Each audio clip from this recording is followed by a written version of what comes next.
నమస్తే, welcome to V3 news. లక్ష్యం సమాజహితం. నేను ఆకాంక్ష. ముందుగా V3 న్యూస్ ప్రేక్షకులందరికీ మహాశివరాత్రి శుభాకాంక్షలు. ముందుగా హెడ్లైన్స్ చూద్దాం. మహాశివరాత్రి సందర్భంగా కీసరగుట్ట శ్రీ రామలింగేశ్వర స్వామి దేవస్థానానికి పోటెత్తిన భక్తులు. పొగమంచుతో గుట్ట అంతటా ఆహ్లాదకరమైన వాతావరణంలో ముక్కంటి దర్శనం. ఈ నెల 26 నుండి మార్చి 7 వరకు యాదాద్రి శ్రీ లక్ష్మీ నరసింహ స్వామి వారి బ్రహ్మోత్సవాలు. వార్షిక బ్రహ్మోత్సవాల్లో పాల్గొనడానికి పలువురు ప్రముఖులకు ఆహ్వానం. ఈ నెల 24న విజయనగరం జిల్లాలో జగనన్న వసతి దీవెన కార్యక్రమం ప్రారంభం. మాజీ మంత్రి అశోక్ జగపతిరాజు జిల్లాలో ప్రజా చైతన్య యాత్రను ఎందుకు చేస్తున్నారో సమాధానం చెప్పాలన్న బొత్స. ఇక డీటెయిల్స్ చూస్తే, కీసరగుట్ట మహాశివరాత్రి సందర్భంగా కీసరగుట్ట శ్రీ రామలింగేశ్వర స్వామి దేవస్థానానికి భక్తులు పోటెత్తారు. తెల్లవారుజాము నుండే బారులు తీరిన భక్తులు. వాతావరణం కూడా పొగ మంచుతో గుట్ట అంతటా కమ్ముకుపోవడంతో ఆహ్లాదకరమైన వాతావరణంలో దైవ దర్శనం చేసుకుంటున్నారు భక్తులు.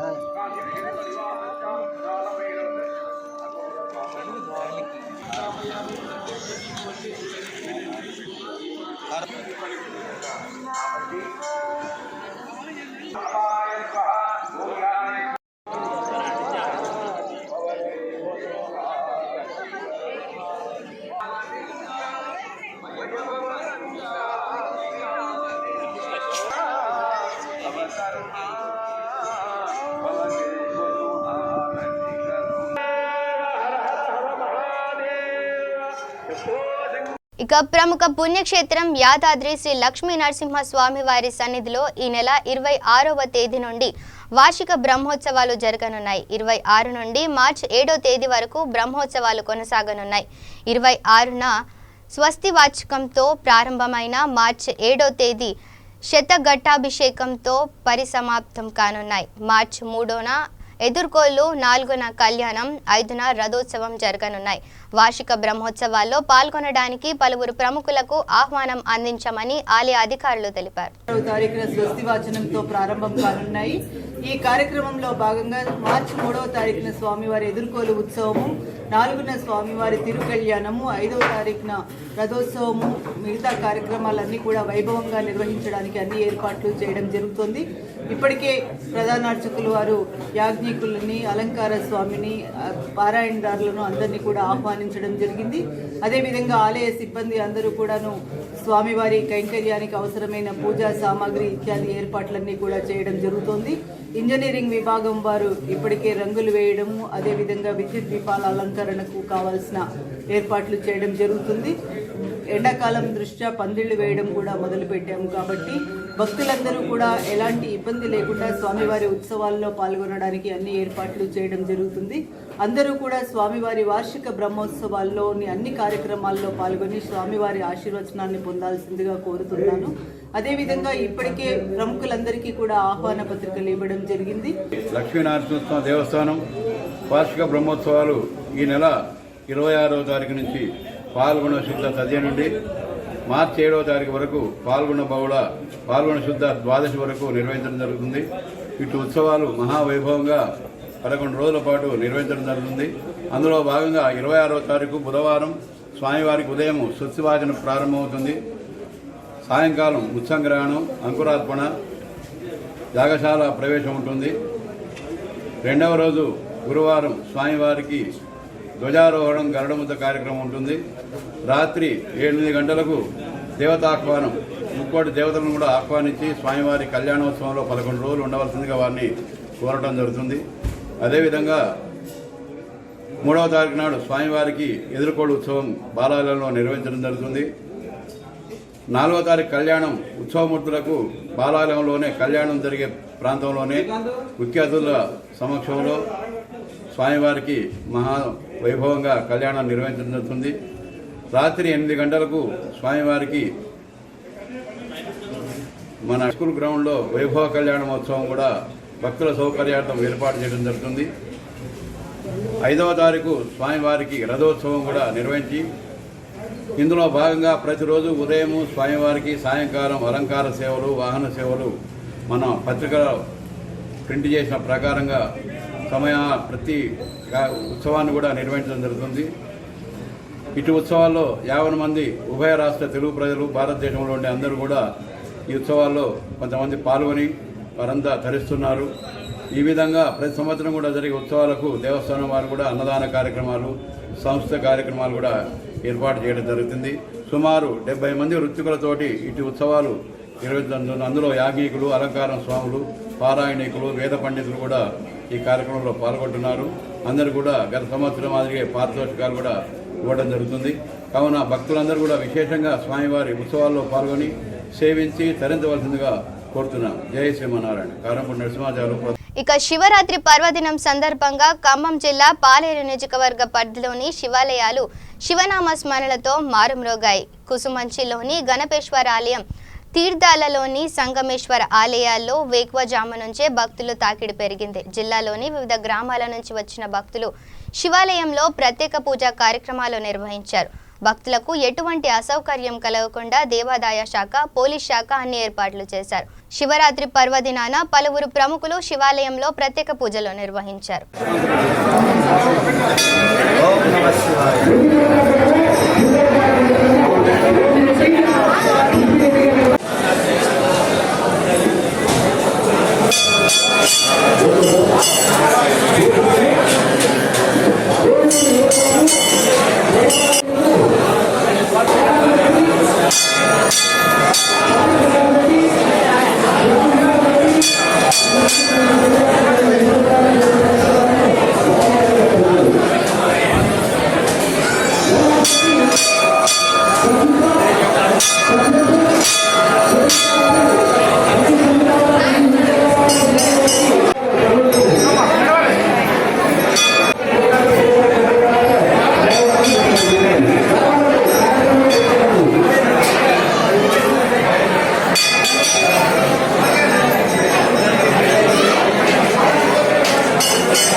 ఇక బీజేపీ ప్రభుత్వం ప్రవేశపెట్టిన సిఏఏ, ఎన్ఆర్సీ, ఎన్పీఆర్లను తెలంగాణ రాష్ట్రంలో అమలు కాకుండా అసెంబ్లీలో తీర్మానం ప్రవేశపెట్టాలని జమాతే ఇస్లామీ అధ్యక్షుడు మహమ్మద్ రఫీక్ జూబ్లీహిల్స్ ఎమ్మెల్యే మాగంటి గోపీనాథ్లను కలిసి వినతి పత్రం ఇవ్వడం జరిగింది. ఈ కార్యక్రమంలో అబ్దుల్ అజీబ్, అబ్దుల్ హఫీజ్ తదితరులు పాల్గొన్నారు. हम लोग आज यहाँ पे जुबलीहिल्स एमएलए मागंटी गोपीनाथ साहब के ऑफिस पे आए हैं। जमात इस्लामी हिंद जुबलीहिल्स कॉन्स्टिट्यूंसी के हमारे प्रेसिडेंट जनाब मोहम्मद रफ़ीक साहब भी मौजूद हैं और अहले सुन्नतुल जमात की जानिब से मौलाना अब्दुल हई साहब और अहले हदीस की जानिब से जो है जनाब अब्दुल हक साहब, हम पूरे जमातों के लोग यहाँ पर मेमोरेंडम देने आए हैं कि आने वाले सेशन, असम्बली सेशन के अंदर जो सीए के ख़िलाफ़ रेजोल्यूशन पास करने का जो तयख़ुन KCR साहब ने दिया है, तो हम ये मेमोरेंडम के तहत मुतालबा कर रहे हैं कि सीए के साथ साथ NRC और NPR के ख़िलाफ़ भी जो है इसके अंदर रेजोल्यूशन पास किया जाए, जिसको लेकर तेलंगाना की आवाम जो है बहुत ही तशवीश का शिकार है। तो हम इस मेमोरेंडम के तहत मुतालबा करते हैं कि सीए के साथ साथ NRC और NPR पे भी रोक लगाई जाए।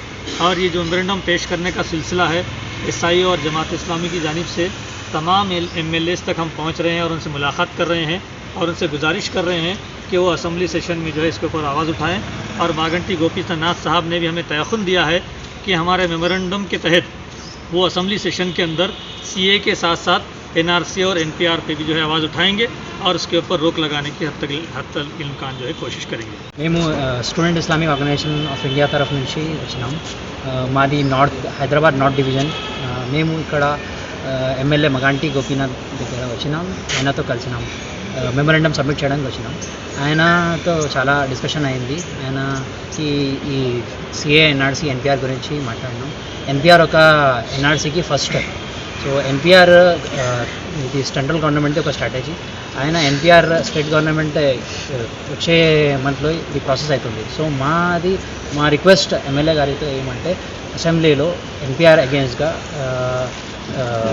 రెజల్యూషన్ పాస్ చేయాలి. ఎట్లా అయినా సిఏ ఇంకా ఎన్ఆర్సీ సిఏ గురించి ఇంత ఈజీగా సెంట్రల్ లెవెల్లో చెప్పినారు, సిఏ మేము ఇంప్లిమెంట్ చేయము అని. So in the same way we request government of Telangana to pass the resolution against NPR. సో మేము ఈ మెమరెండంలో ఎన్పిఆర్ గురించి డీటెయిల్గా ఎమ్మెల్యే గారికి సబ్మిట్ చేసినాం. మేము ఎన్పిఆర్ ఎందుకు అగేన్స్ట్గా ఉన్నాం అన్ని దాంట్లో డీటెయిల్గా చెప్పినాం. సో మేము ఇది we're expecting that MLA definitely he'll discuss about this whatever we have submitted the memorandum. So మేము చాలా ఇది ఏమంటే పేదవాళ్లకు చాలా కష్టదాయకం. ఎందుకంటే ఇక సంగారెడ్డి జిల్లా న్యాల్కల్ మండలం ప్రభుత్వ జూనియర్ కళాశాల హుద్నూర్లో కళాశాల 20వ వార్షికోత్సవ వేడుకలు ఘనంగా నిర్వహించారు. ఈ కార్యక్రమంలో హుద్నూర్ సర్పంచి శ్రీమతి వీరమణి రాజ్ కుమార్ ముఖ్య అతిథిగా హాజరయ్యారు. ఈ సందర్భంగా వారు మాట్లాడుతూ విద్యార్థులు పట్టుదలతో చదివి మంచి మార్కులు సాధించి కళాశాలకు మంచి పేరు తీసుకురావాలని కోరారు. కళాశాల ప్రిన్సిపల్ డి సుదీప్ మాట్లాడుతూ ప్రతి ఒక్కరూ ప్రణాళికాబద్ధంగా చదివి మంచి మార్కులు సాధించాలని సూచించారు. ఈ సందర్భంగా గత సంవత్సరం కళాశాల టాపర్స్ చిన్నమ్మి దీపికాలను ఘనంగా సన్మానించి ప్రైజ్ మనీని అందించారు. అలాగే గత సంవత్సరం 10వ తరగతిలో నాల్కల్ మండల టాపర్ విద్యార్థిని మమతకు 1000 రూపాయల ప్రైజ్ మనీని మొమెంటో అందించారు.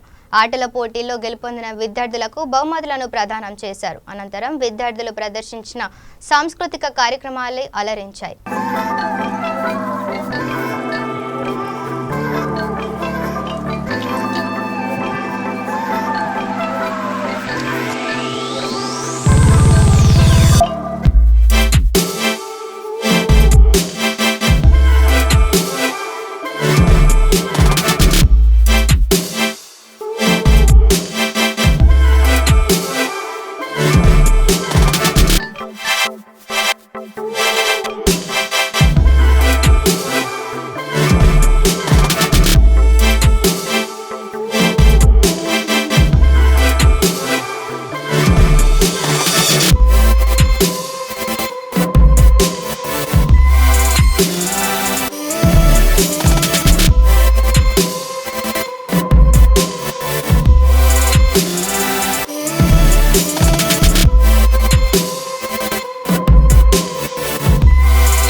ఇక ఖమ్మం జిల్లా ఎన్కూరు మండలంలో వ్యవసాయ మార్కెట్లో సోమవారం తెల్లవారుజాముల 3 గంటలకు పత్తి అమ్మడానికి వచ్చిన రైతు మృతి చెందడం జరిగింది. దానికి కారణమైన మార్కెట్ ఎదురుగా ఉన్న బెల్ట్ షాపు తొలగించాలని, హమాలీల ఆరోగ్యాన్ని కాపాడాలని ఆందోళన నిర్వహించారు. ఈ కార్యక్రమంలో ఏఐటీయూసీ ఖమ్మం జిల్లా కార్యదర్శి మంకెన కృష్ణ, సిపిఐ మండల కార్యదర్శి శ్రీనివాసరావు, హమాలీ సంఘం నాయకులు కోటి జారి, కోటేశ్వరరావు, పాపారావు తదితరులు పాల్గొన్నారు. ఈ రాష్ట్రంలో అనేక మంది మహిళలు చాలా సంతోషంగా ఉన్నారని కేసీఆర్ గారు చెప్పడం జరుగుతూ ఉంది. సంతోషంగా ఉంది ఎవరు? కవితమ్మ గారు. బతుకమ్మ ఆటకి 10 లక్షలు ఇస్తారు. మా ఆశా వర్కర్లకి, మా అంగన్వాడీ కార్యకర్తలకి, మా మధ్యాహ్న భోజన కార్యకర్తలకి, మా గ్రామ దీపికలకి ఎందుకు కనీస వేతనం 21,000 వేతనం ఇవ్వరు అని అడుగుతా ఉన్నాం. ఏఐటీసీగా, సిఐటీగా, ఎఫ్టీగా మేము అడుగుతా ఉన్నాం. మీ యొక్క కూతురే మంచిగుంటే సరిపోతా, మా సోదరి మళ్ళీ సంతోషంగా ఉండొద్దా అని చెప్పేసి ఈ యొక్క దేశవ్యాప్త సమ్మెగా మేము అడుగుతా ఉన్నాం. సోదరి మల్లారా, ఒకటి ఏ ఏఐటీసీనో, ఏ సిఐటీనో, ఏ ఎఫ్టీనో కాకుండా సమస్త జనులు, సమస్త కార్మికులు, ఆశా వర్కర్లు, అంగన్వాడీలే కాకుండా అమాలి, ఆటో కార్మిక, భవన కార్మికుల మొత్తం కూడా ఈ ఏర్కూరు సెంటర్లో ఉమ్మడి ఖమ్మం జిల్లాలో మనకు కార్మిక శక్తి చూపెట్టమని చెప్పేసి అది ఏఐటీసీ, సిఐటీ, ఎఫ్టీగా అందరూ చూపెట్టమని చెప్పేసి నేను సౌకంగా మాట్లాడుతూ ఉన్నా. మనకి మద్దతు కట్టినటువంటి టీడీపీ నాయకులు అప్పారావు గారు వచ్చారు. ఇది చాలా సంతోషకర విషయం.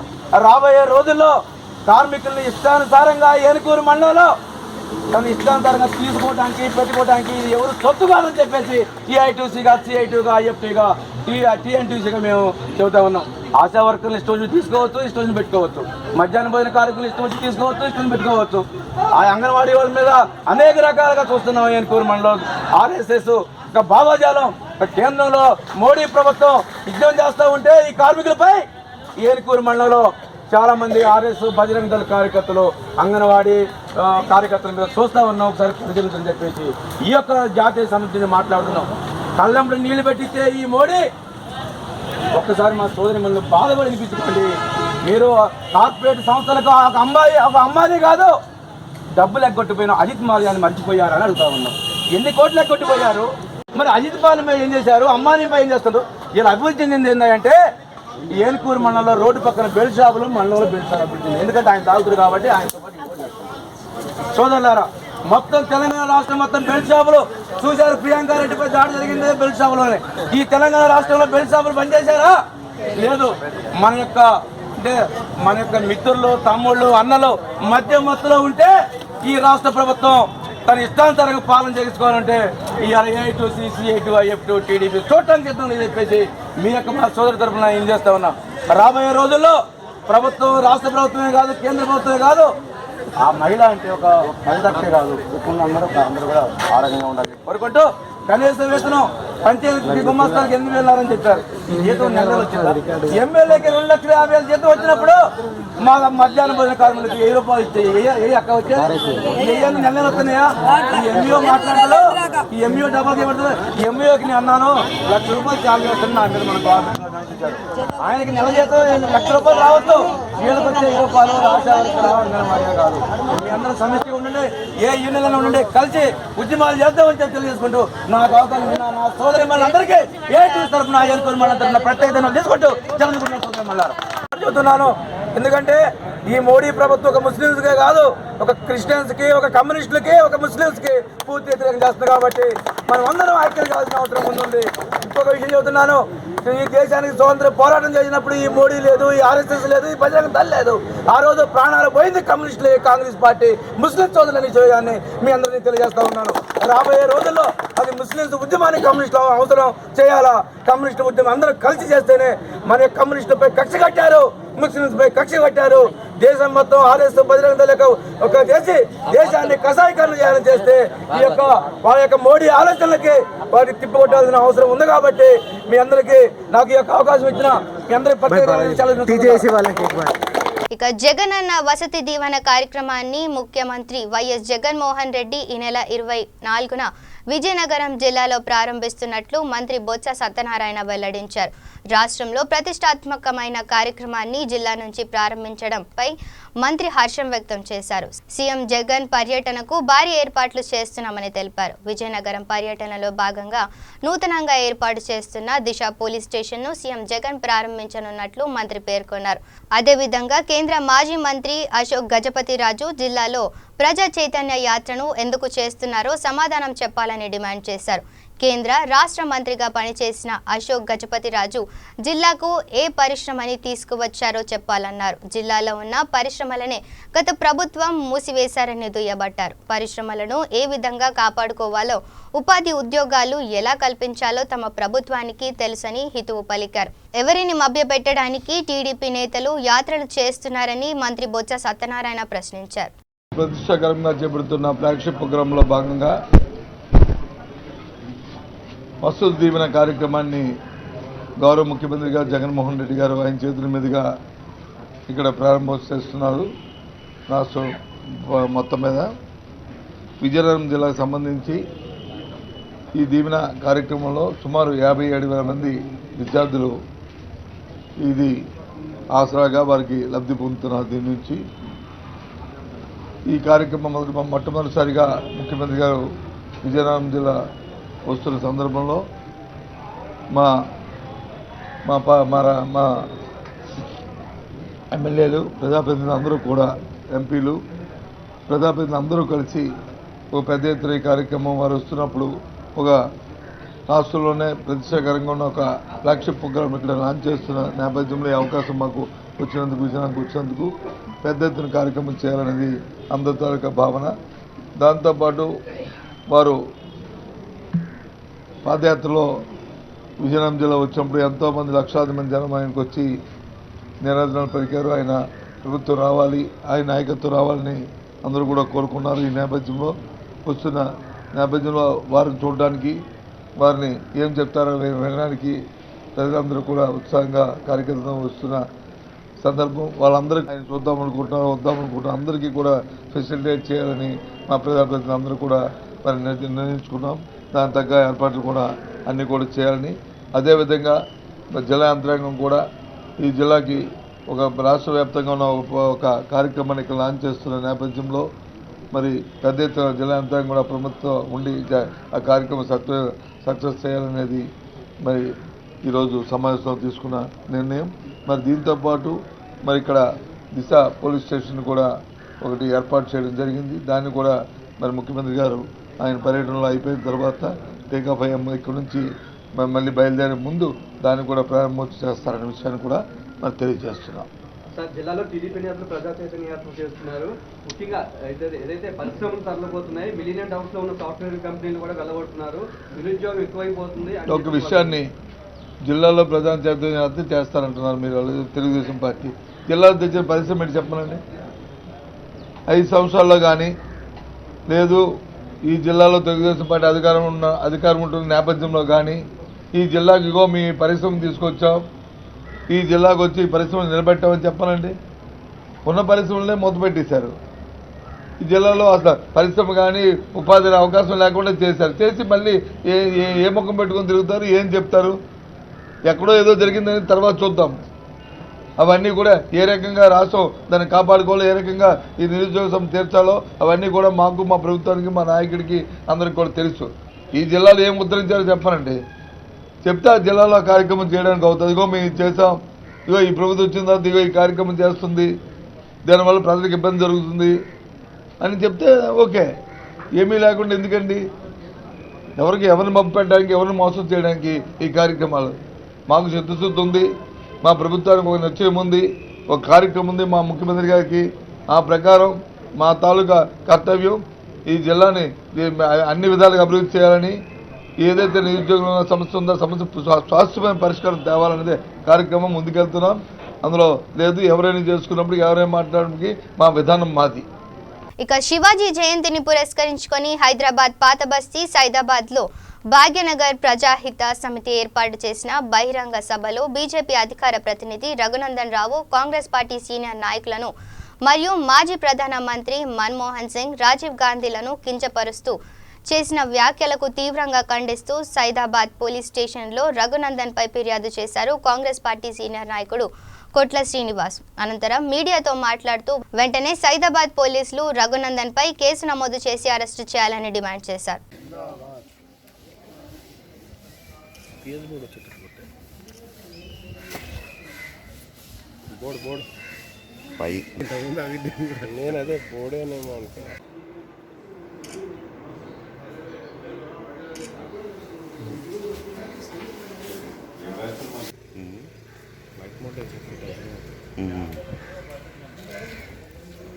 ఆ బోర్డు వచ్చేటట్టు తీసుకోకు.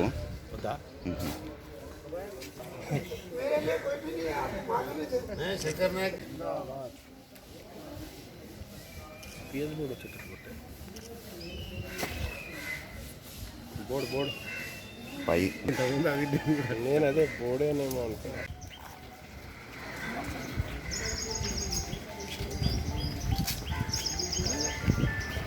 నిన్న రాత్రి భాగ్యనగర్ ప్రజాహిత సమితి ఆధ్వర్యంలో సైదాబాద్ మెయిన్ రోడ్ దగ్గర ఛత్రపతి శివాజీ జయంతి ఉత్సవాలు జరిగినాయి.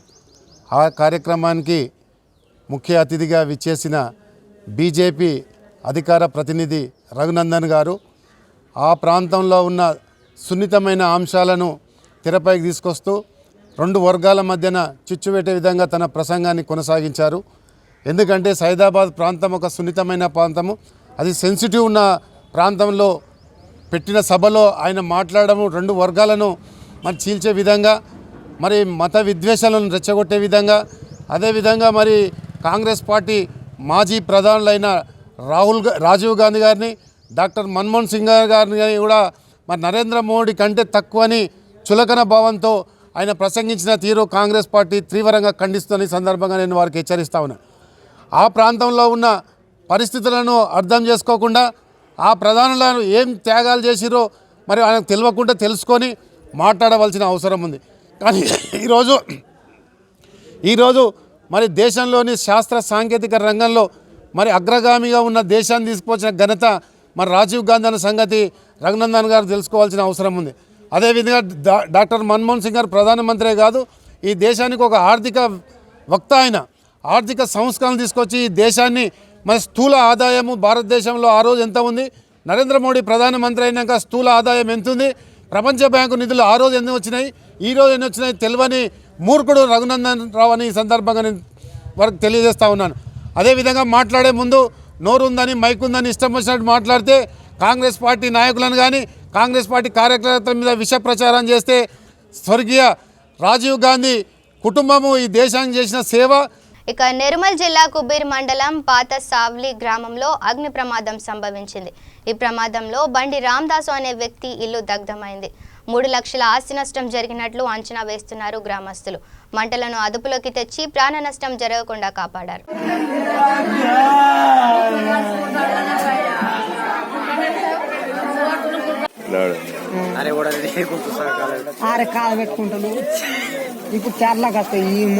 ఇక బులెటిన్ ముగించే ముందు హెడ్లైన్స్ మరోసారి చూద్దాం.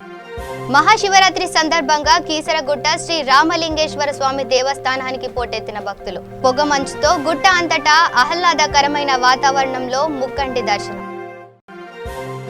ఈ నెల 26 నుండి మార్చి 7 వరకు యాదాద్రి శ్రీ లక్ష్మీ నరసింహ స్వామి వారి బ్రహ్మోత్సవాలు. వార్షిక బ్రహ్మోత్సవాల్లో పాల్గొనడానికి పలువురు ప్రముఖులకు ఆహ్వానం.